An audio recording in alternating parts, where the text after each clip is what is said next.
Korean Mafia boss saw his family humiliate his black wife. Then he made them pay. Hello, everyone, and welcome, wherever you are today. I hope your day is treating you kindly and bringing you plenty of good luck. Before we begin, could I borrow just 5 seconds of that luck? Please share a tiny piece of it with me by subscribing to the channel and turning on notifications so you never miss one of our stories. Thank you from the bottom of my heart for spending your time here and for continuing to support this channel. It truly means more than you know. Before we step into tonight's story, tell me in the comments, where in the world are you watching from, and what time is it there right now? I always love seeing how far our stories travel. Now, let's begin the story. If Ethan had heard what his mother said 5 seconds earlier, I knew the night would have ended very differently. The crystal chandelier above the Kong family dining table scattered warm light across polished silver, white roses, and plates that probably cost more than my first car. Everything in that room was beautiful. Everything except the way they looked at me. I sat beside my 7-year-old daughter, Lily, feeling her small fingers curl around mine beneath the tablecloth. "Mommy," she whispered, "can we go home soon?" I squeezed her hand. "Soon, sweetheart." Across from us, Margaret Kong lifted her wine glass and studied me over the rim. Ethan's mother had perfected a particular kind of cruelty, the kind delivered with perfect posture and a pleasant smile. "Naomi," she said, "that necklace is rather important to our family." My fingers instinctively touched the small jade pendant resting against my collarbone. Ethan had fastened it around my neck that morning. He'd told me his grandmother once wore it. I'd asked if he was sure. He'd kissed my forehead and said, "You're my wife." I'm sure. 20 minutes earlier, Ethan had stepped away to take an urgent business call. The moment the dining room doors closed behind him, the temperature at the table seemed to drop. "Ethan gave it to me," I said quietly. Margaret smiled. "Ethan gives away many things when emotion clouds his judgment." Daniel looked down at his plate. Victoria didn't bother hiding her smirk. I could hear the old grandfather clock ticking from the hallway. Tick, tick, tick. "Grandma Margaret," Lily said softly. "Daddy Ethan said Mommy looked pretty in it." My heart tightened. Margaret's eyes shifted toward my daughter, and something inside me immediately went still. Insult me. Question me. Pretend I hadn't spent 2 years loving her son through every impossible silence he carried home. But Lily was different. Lily was 7. She still believed adults meant what they said when they called themselves family. Margaret set down her glass. "Lily, there are traditions you wouldn't understand." I felt my daughter's fingers loosen around mine. "Because I'm not really a Kong?" she asked. Silence. Nobody corrected her. That hurt more than any insult they could have thrown at me. I pushed my chair back and stood. My knees trembled, but my voice didn't. "Don't ever make her feel ashamed for being in this family." Margaret's expression hardened. "This family existed long before you arrived." I touched the necklace again. "Then maybe it's time this family learned something new." Her eyes narrowed. "That necklace belongs to us." I looked directly at her. "I am his family." Somewhere behind me, a door clicked shut. Daniel's face suddenly lost its color. Victoria stopped smiling. Margaret stared past my shoulder. Lily looked up and whispered one word. "Ethan." I turned slowly. My husband stood in the doorway in his black suit, one tattooed hand resting at his side, his expression perfectly calm. Too calm. And from the way he looked at his mother, I knew he had heard everything. "How long?" Ethan asked. 2 words. Nothing more. But every person at that table understood that he was not asking about dinner. I looked at Margaret, then Daniel, then Victoria. Nobody moved. Even the grandfather clock seemed louder now, counting seconds nobody wanted to claim. "Ethan," I said carefully, "not here." His eyes moved to Lily. My daughter was still holding my hand, but she had gone quiet. That changed something in his face. Not anger. Something colder. Disappointment. He crossed the room and stopped beside her chair. "Hey, Lily." His voice softened instantly. "Would you do me a favor?" She nodded. "Mrs. Park made chocolate cake in the kitchen. I heard she needs somebody important to test it." Lily glanced at me. I smiled and nodded. "Go ahead, sweetheart." Ethan waited until Mrs. Park appeared and walked Lily from the room. Only when the doors closed did he look at me again. "How long, Naomi?" I swallowed. There was no point pretending anymore. "A few months." His jaw tightened. "Months." I could handle it. That was not my question. "I know." He pulled out the chair beside mine, but did not sit. His tattooed fingers rested against its polished wooden back. I had seen those hands sign contracts that made powerful men nervous. Tonight, they were perfectly still. Why did you not tell me? He asked. That question hurt because the answer was complicated. Because I knew what you would do. His gaze sharpened. And what exactly is that? This. I gestured toward the silent table. You would make everyone afraid before anyone understood why I was hurt. Margaret finally spoke. Ethan, this has been exaggerated. He turned toward her. She stopped. I had never seen silence move through a room before, but that night I felt it travel from one chair to another.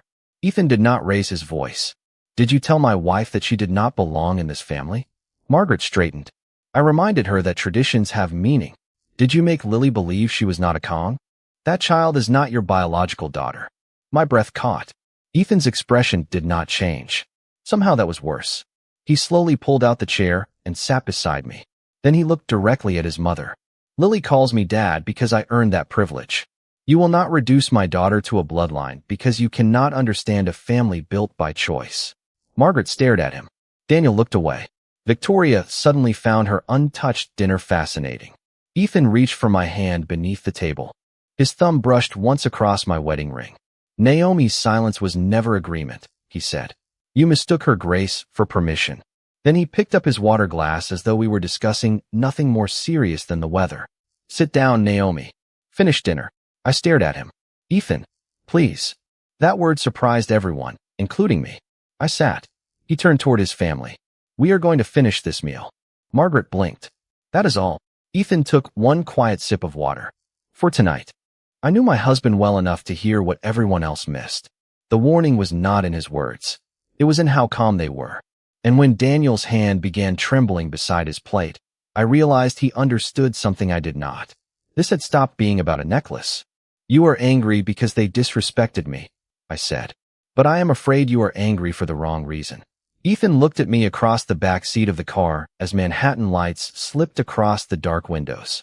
We had left the Kong estate 12 minutes earlier. Lily was riding home with Mrs. Park in another car because Ethan had quietly asked for privacy. Neither of us had spoken until now. Explain, he said. That single word carried the same controlled authority he used with everyone else. I hated hearing it directed at me. Do not talk to me like I work for you.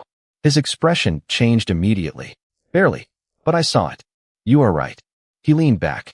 Tell me. I looked out the window. Rain had begun tapping against the glass. Your mother has been making comments for months. Victoria too. Sometimes Daniel just sits there and lets it happen. What comments? Does it matter? Yes. Why? I turned toward him.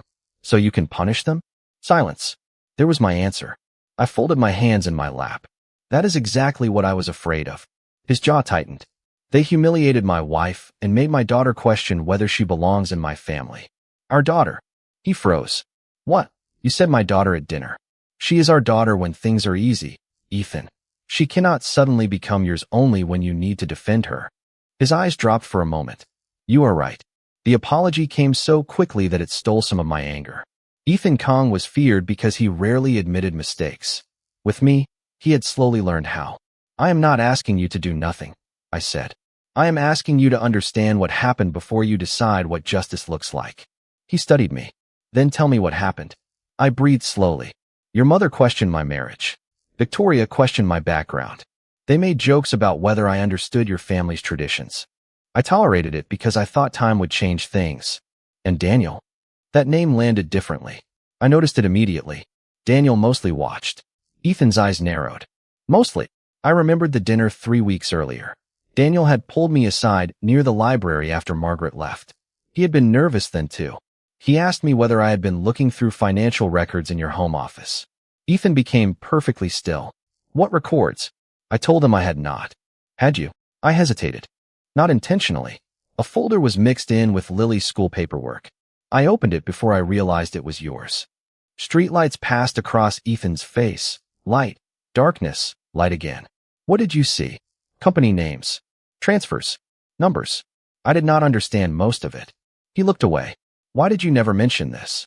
Because you came home exhausted that night, and the folder was gone the next morning. Ethan reached into his coat and took out his phone. I touched his wrist before he could unlock it. No. His eyes met mine. Naomi. Listen to me first. I kept my hand there. If you punish them because I am yours, then you learn nothing tonight. For several seconds, the only sound was rain against the roof. Then Ethan slowly placed the phone beside him. What do you want me to learn? I swallowed. That protecting me does not mean fighting every battle for me. It means standing beside me when I choose to fight my own. Something softened behind his eyes. Then his phone lit up on the seat between us. One message. From Daniel. Ethan read it, and every trace of warmth disappeared. I saw only 6 words before the screen went dark. Naomi knows more than we thought. That message was not meant for you, I whispered. Ethan did not answer. He stared at the dark phone screen as the car moved through the rain, and I watched a familiar wall rise behind his eyes. It was the expression he wore whenever the world stopped being personal and became a problem to solve. Who was Daniel texting? I asked. That is what I intend to find out. Ethan. His gaze returned to me. I pointed toward the phone. Remember what I just said. For a moment, he looked almost irritated. Then he exhaled and placed both hands on his knees. Together, he said. We find out together. That was enough. When we reached our apartment, Lily was already asleep. Mrs. Park had left her bedroom door cracked open, and the little star-shaped nightlight painted pale blue dots across the ceiling. Ethan stood there longer than usual, watching her breathe. I knew what he was thinking. This was no longer about his mother's words. Something had been hiding underneath them. We went to his home office. The room smelled faintly of cedar and coffee. I walked toward the filing cabinet beside his desk. The folder was here, I said. I remember because Lily had drawn a picture of the 3 of us, and I thought you had put her school papers underneath it. What company names did you see? I closed my eyes, trying to rebuild the page from memory. Hanover Development. Meridian Imports. Something called North Star Consulting. Ethan's face changed at the last name. North Star. Yes. You are certain? I remember because Lily's school mascot is the North Stars. He opened his laptop. His tattooed fingers moved quickly over the keyboard, then stopped. North Star Consulting does not belong to us. Then why was it in your records? Good question. He pulled up several financial reports. I did not understand the columns, but I understood Ethan's silence. 3 transfers appeared under different companies. Different dates. Same destination. North Star Consulting. How much? I asked. Enough that someone expected me not to notice. My stomach tightened. Daniel. His authorization appears on 2. And the 3rd. Ethan stared at the screen. Victoria. Suddenly, every uncomfortable dinner felt different. Every sideways comment. Every suggestion that I did not understand their world. Maybe they had not simply wanted me gone because they disliked me. Maybe they needed me gone because I had accidentally looked somewhere I was never supposed to look. Margaret knew, I said. Ethan looked at me. You cannot know that. 3 weeks ago, after Daniel asked about the folder, your mother told me women who marry into powerful families survive by learning what not to notice. Ethan went completely still.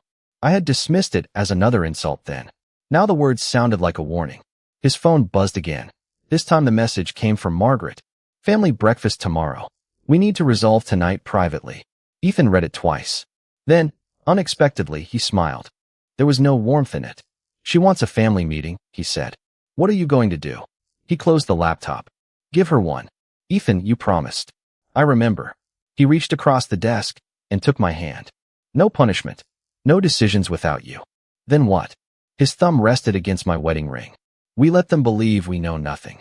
I stared at him. And then we listen. The simplicity of it made my skin prickle. Ethan stood and switched off the desk lamp. People reveal remarkable things when they think they still control the room. As we walked toward the door, I glanced back at the black laptop screen and understood something that frightened me more than Margaret's cruelty ever had. They had not been trying to convince Ethan that I did not belong in his family. They had been trying to convince me to leave before I discovered what his family had done. Tomorrow morning, Ethan said, we are going to breakfast as if tonight never happened. I stared at him from the hallway outside Lily's room. You want me to sit at that table again? Yes. With your mother? Especially with my mother. I almost laughed, but his expression stopped me. Ethan was not asking me to forgive anyone. He was asking me to watch. By 9 the next morning, sunlight poured through the tall windows of the Kong estate, making everything look warmer than it felt. Margaret sat at the head of the breakfast table in cream silk, perfectly composed. Daniel was already drinking coffee. Victoria scrolled through her phone until Ethan and I entered. Then she immediately put it down. "Good morning," Margaret said. Her smile was effortless. "I am glad we can behave like adults today." Ethan pulled out my chair before taking the seat beside me. "So am I." Breakfast arrived. Coffee, eggs, toast, fresh fruit arranged like something from a magazine. Nobody mentioned the necklace. Nobody mentioned Lily. Nobody mentioned North Star. That was the point. Ethan asked Daniel about a construction project in Brooklyn. Daniel answered too quickly. He asked Victoria about a charity account she managed. Her fork stopped halfway to her mouth before she smiled. Tiny things. But once I knew to look, I saw everything. Fear had a language. Ethan spoke it fluently. "Naomi," Margaret said suddenly, "I hope you understand that last night came from concern." I set down my coffee. Concern about what? Her eyes flicked toward Daniel. Just once. About preserving this family. Ethan leaned back. Interesting choice of words. Margaret ignored him. Families like ours survive because everyone understands boundaries. There it was again. Not tradition. Boundaries. And what boundary did I cross? I asked. Daniel's cup touched its saucer too hard. Margaret smiled at me. Perhaps you should ask yourself that. Under the table, Ethan's hand remained beside mine without touching it. He was keeping his promise. This was my question to ask. My battle to enter. Does North Star Consulting count as a boundary? The room changed. Victoria stopped breathing for what felt like a full second. Daniel looked at Ethan. Margaret did not move at all. That was how I knew she was the most frightened. Ethan calmly buttered a piece of toast.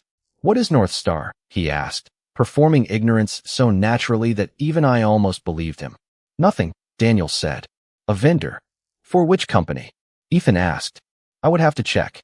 "You authorized payments to them." Daniel stared at him. The silence stretched. Margaret finally placed her napkin beside her plate. "Ethan, business should remain separate from family." He looked at her. "You invited us here to discuss family, and I am beginning to regret it." "I am not," I said. Everyone turned toward me. My heartbeat was loud, but my voice stayed steady. "Because now I understand something. You never wanted me to leave because I embarrassed this family. You wanted me to leave because I noticed something." Victoria pushed back her chair. "This is ridiculous." Ethan finally reached into the leather portfolio beside him and placed 3 folders on the table. One in front of Daniel, one in front of Victoria, one in front of Margaret. Nobody opened them. "What is this?" Daniel whispered. Ethan lifted his coffee. "An invitation." "To what?" Margaret asked. Ethan looked at me first, silently giving me the choice. I nodded. Only then did he answer. "Dinner. Friday night. Everyone comes." Victoria stared at the folder as if it might speak. "Why?" Ethan took one slow sip. "Because last night, all of you wanted to teach my wife where she belongs." He set the cup down softly. "Friday night, we are going to discuss where everyone belongs." Friday night. Ethan told me, "You choose where you sit." That was how I knew this dinner would be different. When we entered the Kong dining room, the same chandelier burned above the same polished table, but the room no longer felt larger than me. Margaret sat rigidly near the center. Daniel avoided my eyes. Victoria looked as though she had spent 3 days preparing arguments nobody had asked to hear. 3 folders waited beside Ethan's plate. I stopped at the chair I had occupied before. Ethan did not pull it out. Instead, he walked to his usual seat at the head of the table and remained standing. "Naomi." I looked at him. He touched the chair beside his. "Sit here." Margaret's expression tightened. "Ethan, your grandmother always sat there." "I know." "Then you understand what that seat represents." Ethan looked at me rather than his mother. "I do now." I sat beside him. Nobody spoke while dinner was served. I could hear silverware touching porcelain, the low hum of the heating system, my own heartbeat. Finally, Margaret sighed. "Can we end this performance?" Ethan opened the first folder. Gladly. He slid it toward Daniel. "North Star Consulting received payments authorized through companies under my control." Daniel swallowed. "Those were legitimate consulting fees." Ethan opened the second folder. "Then explain why North Star shares a mailing address with a company Victoria registered 18 months ago." Victoria's face went pale. "That proves nothing." "Correct," Ethan said calmly. "Which is why I had independent accountants review everything." Margaret pushed her chair back slightly. "You investigated your own family?" "I investigated my businesses." His voice remained quiet. "My family happened to be standing in the records." He opened the third folder. This one went to Margaret. She did not touch it. Ethan continued. Daniel, your authority over company accounts ends tonight. Victoria, you are no longer managing the family foundation. Every questionable transaction will be reviewed properly, and anything owed will be returned through legal channels. Daniel stared at him. You cannot do this. Ethan tilted his head. I already did. Margaret's composure finally cracked. All because of her. She pointed toward me. Ethan's eyes hardened. Do not point at my wife. I touched his hand. Just once. He looked down at our fingers, then back at me. The anger in his face softened. I did not need him to become frightening. I needed him to remain himself. Let me answer, I said. Ethan nodded. Margaret looked at me as if my voice itself offended her. You wanted me embarrassed enough to leave? I said. Because if I left, whatever I noticed left with me. You know nothing about this family. Maybe not. But I know what fear looks like when it dresses itself as tradition. Silence. Victoria looked away. Daniel closed his folder. Margaret stared at Ethan. You would strip your own brother of his position for a woman you barely knew 3 years ago. Ethan's hand closed gently around mine. No. Margaret almost smiled. Then he continued. I removed him because he betrayed my trust. Naomi simply gave me the courage to stop pretending blood excuses everything. My throat tightened. He turned toward me, and for one brief second, the room disappeared. Are you all right? He asked. Not are you satisfied? Not did I punish them enough. Are you all right? I nodded. I am. He lifted my hand and pressed a quiet kiss against my knuckles. Margaret stood. Then I suppose there is nothing left to discuss. There is, I said. She stopped. I rose slowly beside Ethan.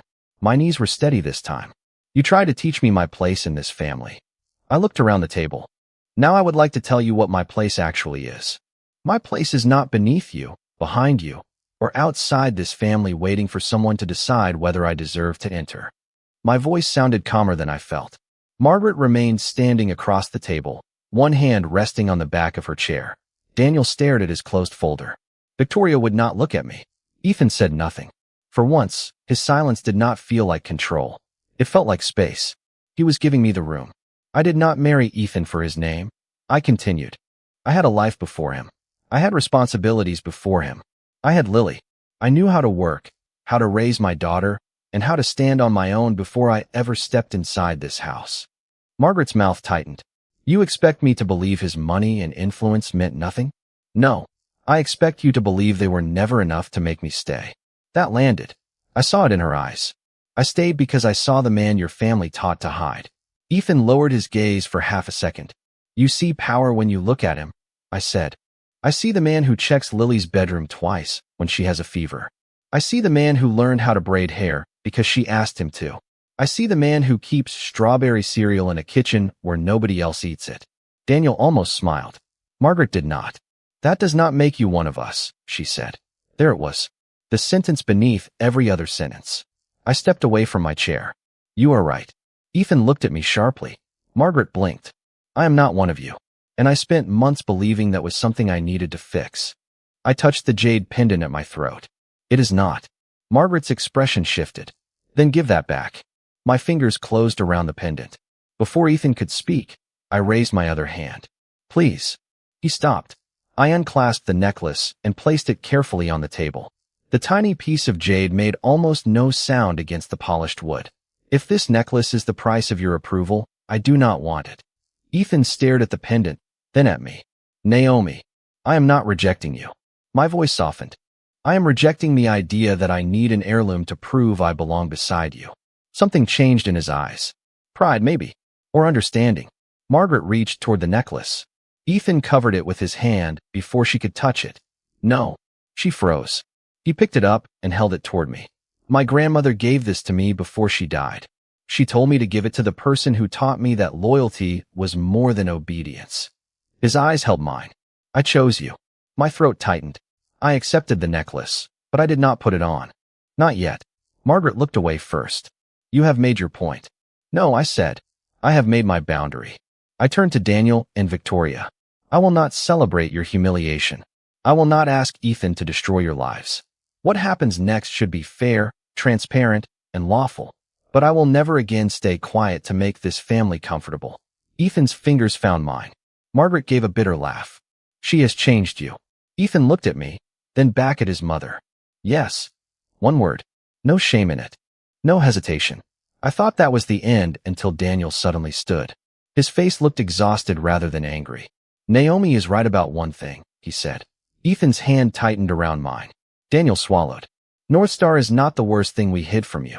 North Star was only the door, Daniel said. What is behind it is the reason Mom wanted Naomi gone. The room became so quiet that I heard the faint hum of the chandelier above us.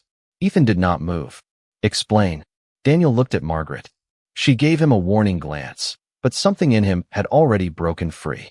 After Dad died, the family companies were struggling.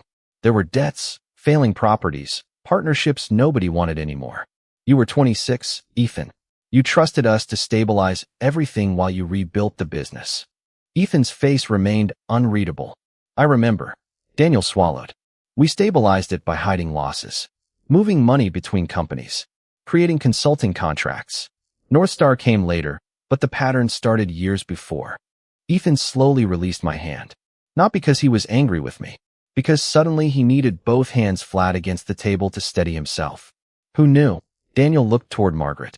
That was answer enough. I protected this family, Margaret said. Her voice was firm, but I heard fear underneath it. You protected the name, Ethan replied. There is a difference. Victoria finally spoke. If everything comes out, people will lose jobs. Contracts will collapse. The foundation could lose donors. This is bigger than your pride. Ethan stared at the folders. I knew that look. He was calculating consequences. For years, power had taught him one lesson. Protect the structure at any cost. I stepped closer. Ethan. His eyes met mine. Do not decide tonight. Margaret laughed bitterly. Of course. Now she advises you on business too. I ignored her. You told me once that your father taught you the family survives because the leader absorbs the damage. Ethan nodded slowly. Maybe that is the problem. He looked at me for a long moment. What are you saying? If keeping your empire means becoming responsible for every lie used to build it, then maybe saving everything is not the same as doing what is right. The words hurt him. I could see that. This business was not just money. It was his father's memory, his family's identity, the world Ethan had spent his adult life holding together. You could lose control of companies, Daniel said quietly. Properties too. Ethan looked toward the window. Beyond the glass, Manhattan glittered in the distance. Thousands of lights belonging to a city where his name opened doors before he reached them. Then he asked the question nobody expected. What happens if we disclose everything voluntarily? Daniel blinked. We cooperate with auditors. Correct the records. Return what should be returned. Restructure the companies that survive. And the ones that do not. We let them go. Margaret stood abruptly. Absolutely not. Your father built this family. Ethan turned toward her. Then we should stop using his memory to excuse what we became. She stared at him as if she no longer recognized her son. Maybe she did not. Maybe that was the point. Ethan gathered the folders and stacked them neatly. Monday morning, independent counsel gets everything. Full access. No hidden accounts. No family exceptions. Victoria whispered. You would risk the entire empire? Ethan looked at me. I had not asked him to do this. I would never have asked. He knew that. An empire that survives only because everyone is afraid to tell the truth is already falling, he said. Margaret's face hardened. And what will you have left when this woman costs you everything? Ethan walked toward me. He took the jade necklace from my hand and gently fastened it around my neck. Then he rested his forehead against mine for one quiet second. A wife who tells me the truth. He stepped back and looked around the table.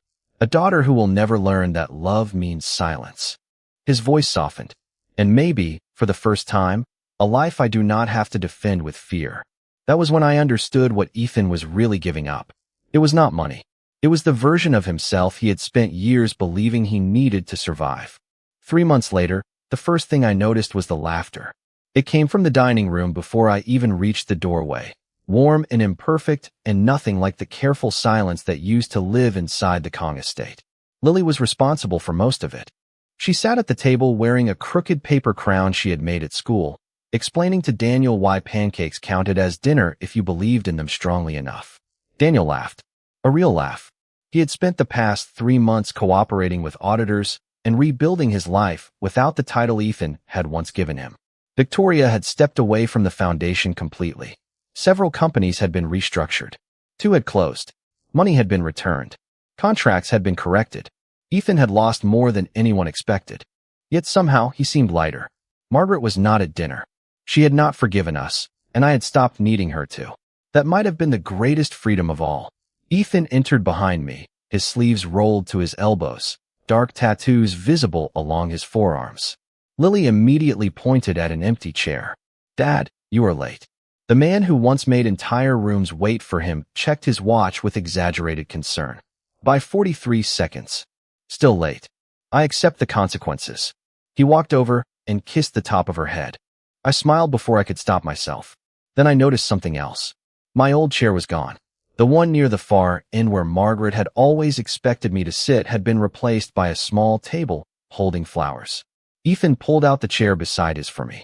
I looked at him, still trying to tell me where to sit. His mouth curved. "Absolutely not."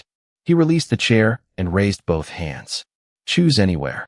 I laughed and sat beside Lily instead. Ethan shook his head. "I walked into that one." "You did." Dinner was loud. Lily spilled water. Daniel told a terrible joke.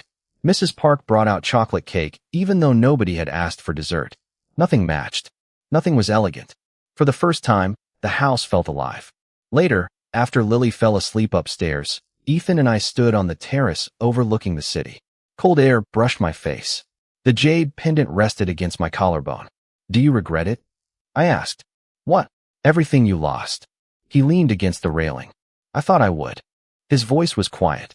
For years, I measured strength by how much I controlled. Companies, people, outcomes.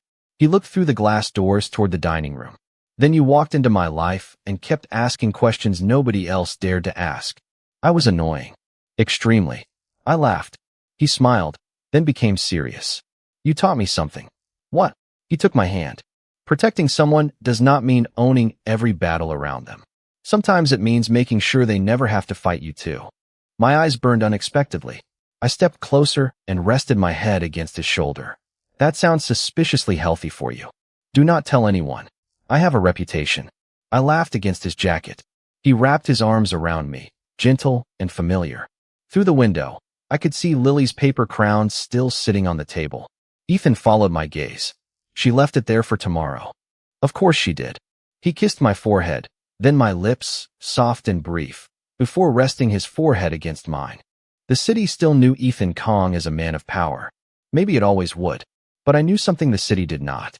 He had spent his whole life making people pay for disrespect. I was the woman who taught him that respect could never be bought with fear. And in the end, he did not save me from his family. He simply stood beside me while I showed him what a family was supposed to be.